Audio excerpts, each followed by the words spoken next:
use peanuts, but you can use almonds or pistachio or walnuts or pecans or pine nuts. You can choose whichever nuts. There are times when I do combine all of them. But this is an all-time favorite from the place where I come from. It's the state of Maharashtra.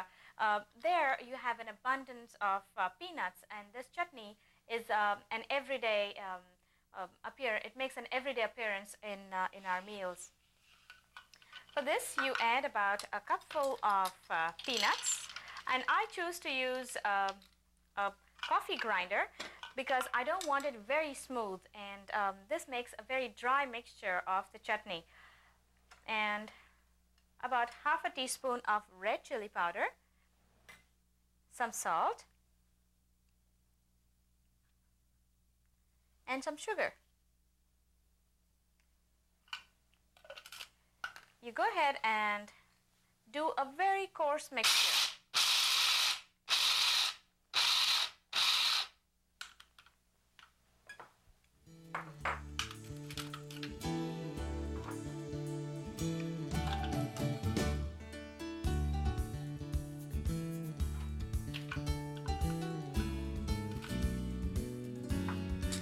It's okay if you have some chunks of peanuts in that. That's the way it's supposed to be. I use the peanut chutney as a salad dressing for a cucumber and tomato salad. I just sprinkle the chutney on top on this tomatoes, slices of tomatoes and cucumber. It gives a nice flavor to it. If you're bored with the same old salad dressing, this is definitely something which you should try.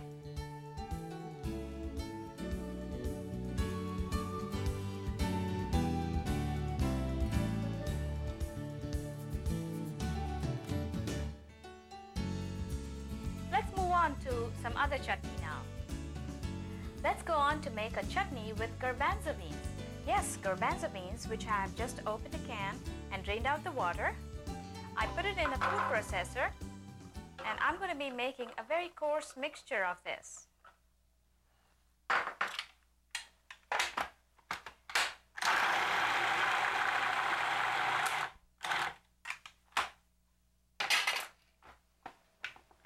And then I keep it aside.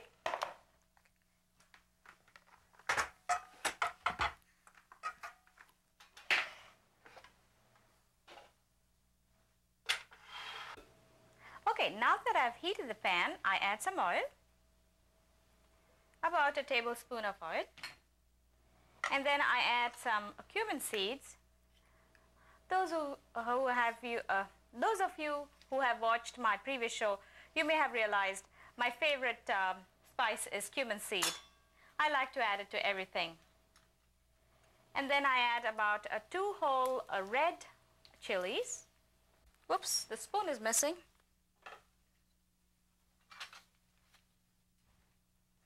I let it sizzle for a second. And then I add the coarse ground garbanzo beans.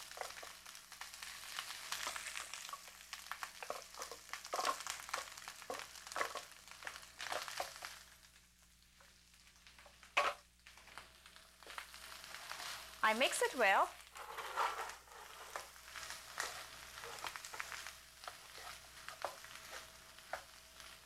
And then I add some sugar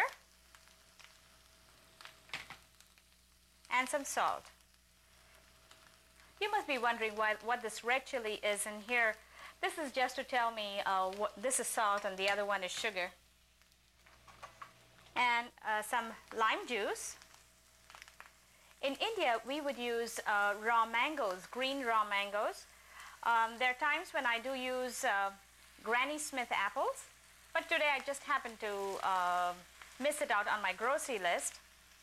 So you can substitute lime juice for that too.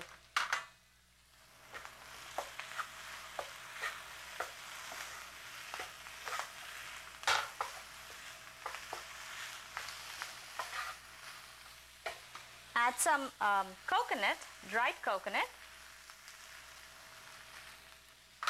and some cilantro.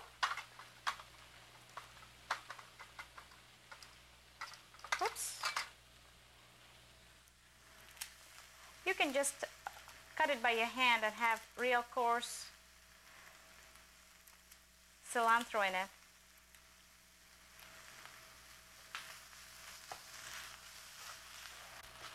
That's it. It's all done.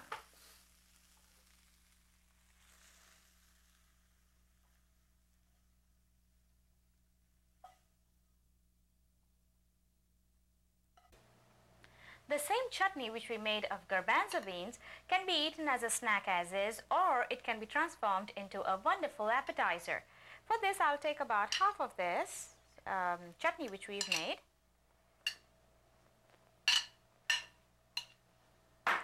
And to that, I add some potatoes which have been grated,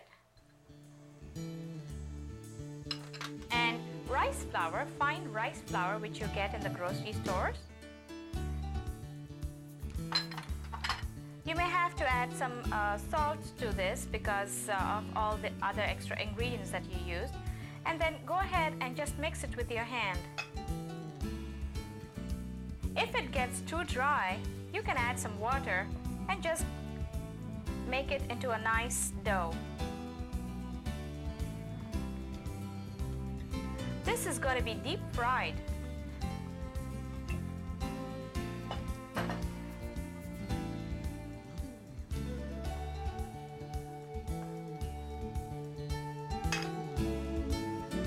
You want the batter to be just holding together. That's all that you want it to happen.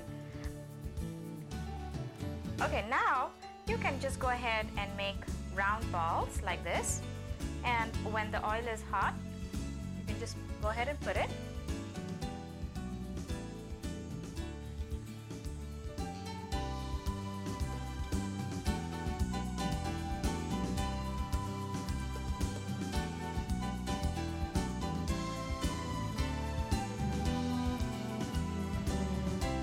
Or you can make a fancy shape out of it.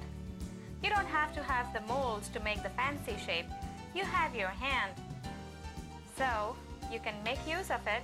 Just point it together and there you have a very interesting shape.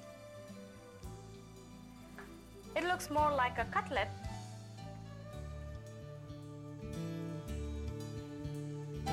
You got what I'm trying to do?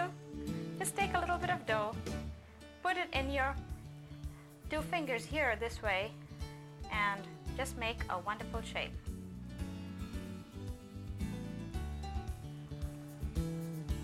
Okay, these are golden brown now. You remove it when it's golden brown. You can also saute it, but it tastes best when it's deep fried. It's okay to indulge once in a while.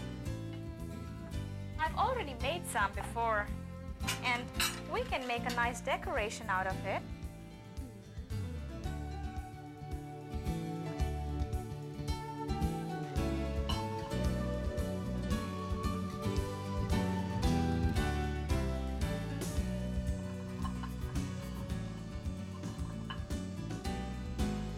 Something like a chrysanthemum and a little bit of decoration.